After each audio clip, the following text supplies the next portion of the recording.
Hello, and welcome to my presentation on beautiful motifs depicted on Goryeo Celadon during the Goryeo dynasty. My thesis statement states that although Celadons from the Goryeo dynasty are celebrated examples of traditional Korean ceramics, their forms and motifs are heavily influenced and most likely originated from Chinese visual precedents. This idea is based on the trait of certain objects depicting specific motifs. The Goryeo dynasty, known as Korea's Age of Enlightenment, was a period of great artistic and technological achievements. Such artistic achievements included Buddhist paintings, inlaid lacquerware, detailed metal crafts, and exquisite celadons. Such technological achievements included kilns, materials, and processes. Goryeo celadons are ceramics with a lovely blue-green hue glaze that are often made into tableware such as bowls, plates, cups, and ritual implements like incense burners, as well as decorative vessels, for example, flower containers and cosmetic cases. These ceramics were often decorated with inlaid designs that depicted various motifs. Goryeo celadons were made under the patronage of the royal court, who had a taste for things that exude luxuriousness.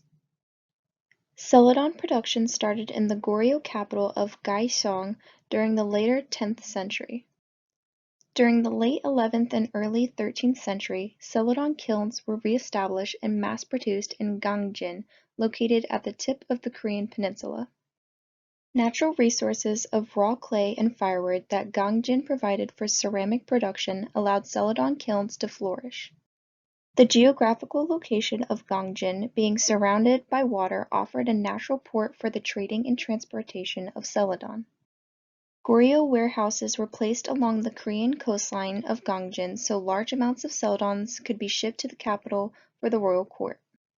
Goods were easily transported to the capital of Gyeongsang as tax payment by boat, which allowed for smooth, stable, and safe travel compared to the rough, dangerous terrain of traveling over land.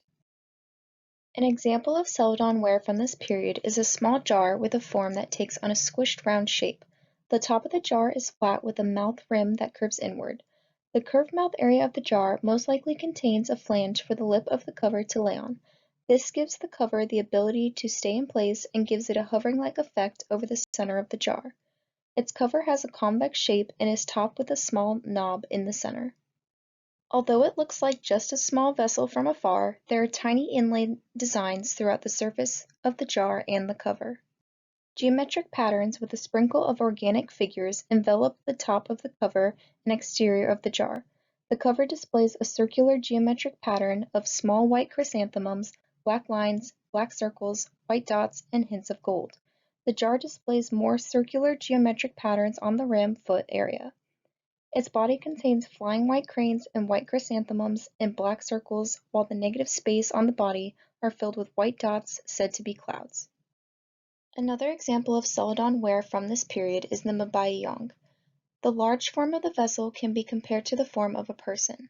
With a slightly S-shaped profile in mind, the top contains a small mouth rim curved slightly outwards, a short neck, round broad shoulders, and a cinched waist.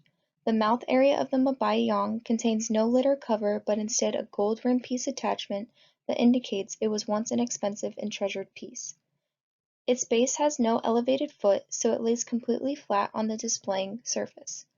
With a much greater surface area, there is more room for larger and detailed decorations. Natural elements of cranes and clouds are illustrated on this vessel's body.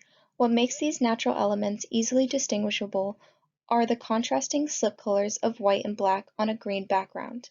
The black slip is used to outline the form, while the white slip is used to color in. Both the cranes and the clouds have skinny and extended features. These elongated inlaid designs complement the elongated form. Expressive white cranes are seemingly flying amongst the smoky clouds in a celadon glazed sky. A meander is also seen bordering the rim in black and the base in white, with both hints of gold added.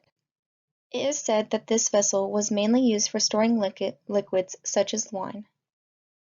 The technique for crafting beautiful, vibrant celadons requires a three-step designing, application, and firing process.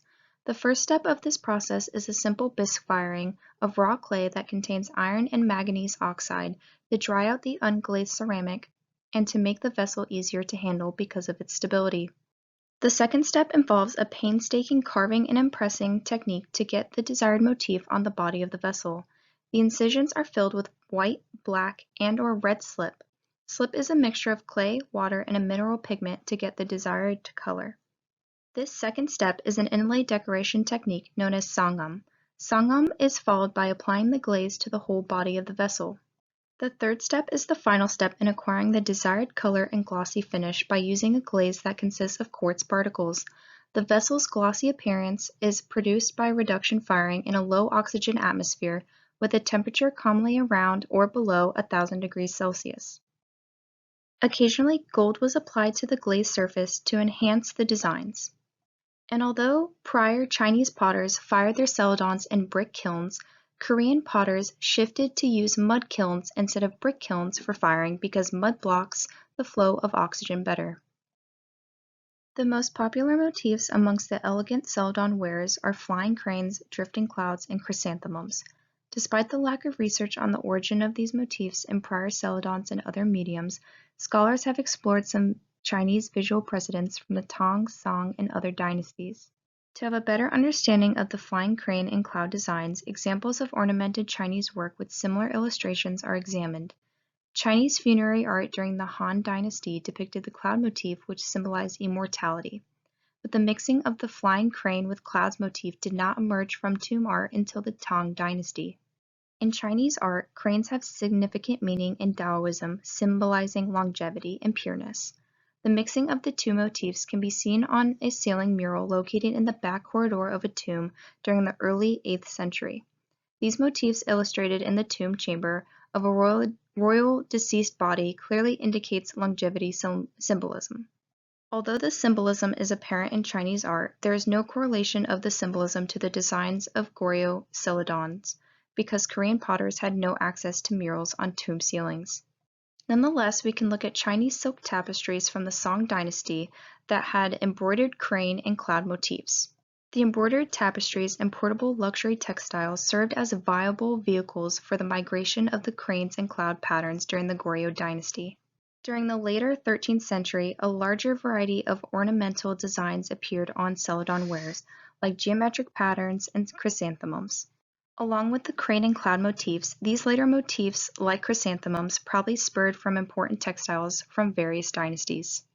An example of an important textile from the Song Dynasty is scroll cover with birds and flowers.